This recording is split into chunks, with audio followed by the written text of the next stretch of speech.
शुभरात्री सर्वांना. या मस्तपैकी गरमागरम बेसन पोळी खायला. हा, मस्त गरमागरम बेसनची पोळी आहे. हे बघा अजून व्हायला लागली. संगच आपलं आलू आणि बताऊ म्हणजे आलू वांग्याचं भाजी आहे. आलू आणि वांग्याचं कालवण मस्त का गरमागरम या. आणि संगच आपल्या टोपलंभर रोट्या पण आहेत बर का. हा हे बघा टोपलंभर आपल्या रोट्या.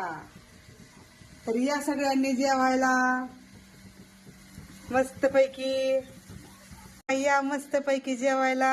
हे बघा जेवण वाढलंय बरं का. आता एकाची आंघोळच चाललेली अजून रोहनची. हे बघा ऋषीला वाढलेलं आहे मस्त बेसन पोळी.